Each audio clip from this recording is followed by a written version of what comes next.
আসসালামু আলাইকুম, কি অবস্থা সবার? আশা করি অনেক ভালো আছেন। আল্লাহর রহমতে আমিও ভালো আছি।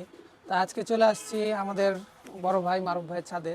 তা আজকে কবুতর দেখাবো না, মানে ডিসেম্বর মাসে শীতে কবুতরকে মানে কি খাবার, তারপরে আপনার মানে কিভাবে ঢেকে রাখলে বা কি ওষুধ খাওয়ালে এই কবুতরগুলো ভালো থাকবে, এই বিষয়ে ভাইয়ের কাছ থেকে জানবো আমরা। তো চলেন ভাইয়ের সাথে আমরা কথা। ভাই, আল্লাহর রহমতে তো আপনার কবুতর মানে কোনো অসুখ বিসুখ তো হয় না?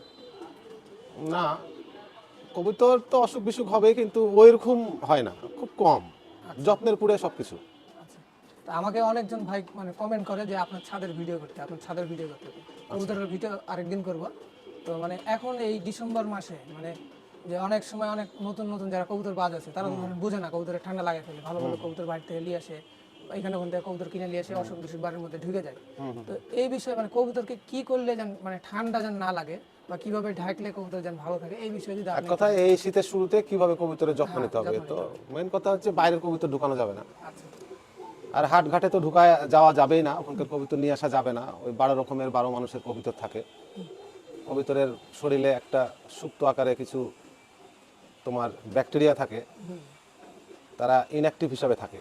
এক জায়গা থেকে আরেক জায়গায় যখন কবুতর চলে যায় ও সুস্থ, খুব সুস্থ দেখা দেয়, কিন্তু ওর মাধ্যম দিয়ে বাসার সুস্থ কবুতরগুলো ইফেক্টিভ হয়ে যায়। হ্যাঁ, আচ্ছা কিন্তু যে হচ্ছে রোগটা ফেলাবে সে কিন্তু জীবিত থাকবে, তাকে দেখে কিন্তু বোঝা যাবে না যে আসলে সে কবুতরটা অসুস্থ।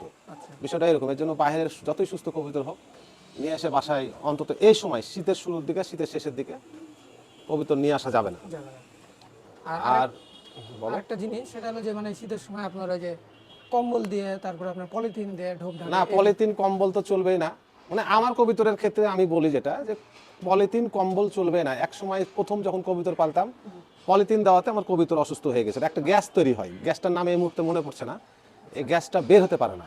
বুঝতে পেরেছি। কবুতরের ঘর ঢাকার জন্য সবচেয়ে বেস্ট হচ্ছে বিছানার চাদর, পুরনো বিছানার চাদর, নতুবা হার্ডওয়ার্ড পট্টিতে এক ধরনের এই এই তোমার হচ্ছে বস্তা পাওয়া যায়, বস্তার মতন একটা ইয়া পাওয়া যায়, এই যে চটের পাতলা। চটের, হ্যাঁ, মানে তোমার এই যে কলম কলম যখন হয় না বিল্ডিং এ, যখন কলম ঢালাই দেয়, কলমগুলাকে যে চট দিয়ে ঢেকে ভিজিয়ে রাখে না, ওই চটটা সবচেয়ে পাতলা এবং এপার ওপার দেখা যায় এবং বাতাস যাওয়া আসা করে, ওটা হচ্ছে বেস্ট। আচ্ছা ঠিক আছে, ওই চট যদি কেউ ব্যবহার করতে পারে, যেটা ফুটা ফুটা ছিদ্র বেশি, বুঝতে পেরেছি, হ্যাঁ পাতলা type। হ্যাঁ, সুতি ওটা, ঠিক আছে, ওটা ওটা যদি ব্যবহার করতে পারে তাহলে খুবই ভালো। সেক্ষেত্রে আসলে আমি যেরকম আজকে আমার কিন্তু গরম লাগছে, গরম।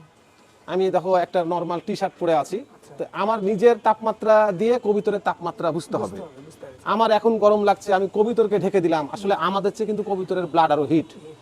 তো এই জন্য যেমন আমি হাফ হাতা শার্ট থেকে ফুল হাতা পরবো, কবিতরকে ঠিক ওইভাবে ঢাকতে হবে। ফুল হাতা থেকে তখন আমি চলে যাব একটা নর্মাল সোয়েটার, কবিতরকে ওইভাবেই ঢাকতে হবে। সোয়েটার থেকে চলে গেলাম তখন একটা খুব ভারী জ্যাকেট, কবিতরকে সেম ওভাবে ঢাকতে হবে। নিজের ওয়েদার বুঝে কবিতরকেও আস্তে আস্তে করে কবিতরকে ঢাকতে হবে। একবারে হুট করে ঢেকে দিলে কবিতর সব অসুস্থ হয়ে যাবে। আবার হুট করে খুলে ফেলা যাবে না। শীতের শেষের দিকে ওই আস্তে আস্তে করে, যেরকম আমরা জ্যাকেট খুলি, নিচে একটা টি শার্ট পরি, তার উপরে একটা শার্ট পরি, ঠিক ওইভাবে আস্তে আস্তে খুলতে হবে। বুঝতে পেরেছি। সিস্টেমটা হচ্ছে নিজেকে দিয়ে, নিজের শরীর দিয়ে কবুতর বাঁচি। বুঝতে পেরেছি। ভাইয়ের কথা সবাই মনোযোগ দিয়ে শুনবেন এবং মনোযোগ দিয়ে দেখবেন, কারণ ভাই একটা রাষ্ট্রের মধ্যে অন্যতম একটা ফাইটার। হ্যাঁ, কবিতরের যতই ঠান্ডা হোক না কেন, কবিতরের ঘরে কবিতরের বাতাস যাওয়া আসার ব্যবস্থা রাখতে হবে। আল্লাহ তাআলা কবিতরকে এমনভাবে সৃষ্টি করেছে, তারা অটোমেটিকলি ছোট থেকেই তারা হিট, বুঝতে পেরেছি। তাদের রক্ত কিন্তু গরম। মানুষ অসুস্থ হলে কবিতরের বাচ্চা কেন বলে খেতে? কারণ শরীরটা হিট রাখার জন্য, বুঝতে পেরেছি। শরীরে রক্ত হওয়ার জন্য, তাই না? যেমন দেশি মাগুর, কবিতরের বাচ্চা, এগুলো কেন বলে জিওল? শরীরে রক্ত হওয়ার জন্য। ছোট থেকে আমরা তাই শিখে এসেছি। অতএব আল্লাহ তাদের উপরে একটা গায়ে একটা লোম সৃষ্টি করে, যে লোমটা তাদের গায়ে থাকে, তারা অটোমেটিক ওম নেয়। কবিতরের গা ফুলিয়ে বসে আছে, তুমি মনে করছো না জানি ঠান্ডা লেগেছে, না, সে ওম নিচ্ছে। বুঝতে মানে তার তাপমাত্রা সে তৈরি করছে শরীরের মধ্যে, হিট, যার কারণে এটা ফুলিয়ে থাকে, ওটাই হতে হবে আরাম। আরাম। আর আমরা অতিরিক্ত গরমের মধ্যে আবার যদি গরম দিই, তাহলে কবিতরের ঘরের মধ্যে একটা গ্যাস তৈরি হবে, গ্যাসে কবিতর সব সালমোনেলা অ্যাটাক করবে, তারপরে আস্তে আস্তে রানী খেতে চলে যাবে। বুঝতে কবিতরের চোখে পানি হবে গ্যাসের কারণে। বুঝতে পেরেছি। এগুলো কিন্তু খুব গুরুত্বপূর্ণ কথা। তো ভাই আরেকটা জিনিস, সেটা হলো মানে আপনি কবুতরকে কি টাইপ খাবার দেন যে এখন শীতের সময় গরম? শীতের শুরুতে গরমে যেরকম সরিষার ভাগটা কম হয়, শীতের শুরুর দিকে সরিষার ভাগ বাড়িয়ে দিতে হবে। কারো যদি খাবারে হাফ কেজি সরিষা লাগে গরমে, শীতে ওটা হয়ে যাবে 1 কেজি। আচ্ছা যার কবিতর সেভাবে বুঝে নিবে।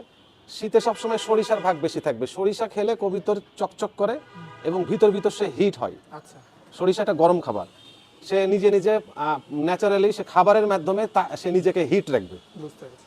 সরিষার ভাগটা অবশ্যই বাড়ি দিতে হবে। আপনি এমনি খাবারের মানে কি কি খাবার দেন? আমি সব দিই। আমার এক বালতিতে ধান থাকে, এক বালতিতে মিক্সড খাবার থাকে। আচ্ছা। মিক্সড খাবারের মধ্যে ভুট্টা ভাঙ্গা, গম, সরিষা, হ্যাটকা, আর শীতে খুব উন্নত মানের খাবার দেওয়ার চেষ্টা করি। সব রকম খাবার দিই যাতে রোগ প্রতিরোধ ক্ষমতাটা বেশি।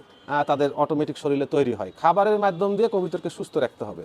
বুঝতে পেরেছি। শুধু ধান আর গম দিব আর ওই সরিষা টরিষা, মুসুর টুসুর, হ্যাটকা ট্যাটকা, ডাল জাতীয় কোনো খাবার দিব না, দেশি বুট দিব না, দেশি মটর দিব না, তাহলে তো কবিতর ধান আর গম খায় তো কবিতরের ওই ওই আদার্স আর প্রোটিনগুলো তো আর পূরণ হচ্ছে না। বুঝতে পেরেছি। ঠিক আছে, যার কারণে কবিতরকে সবসময় শীতের মধ্যে সব রকম খাবার যার যেরকম সামর্থ্য সে সেভাবে অল্প অল্প করে হলেও খাবারের মধ্যে মিক্সড করে খাওয়াতে হবে। খাওয়াতে হবে, বুঝতে পেরেছি। আর সরিষার ভাগ অবশ্যই ডবল করতে হবে। ব্যবহার করতে হবে।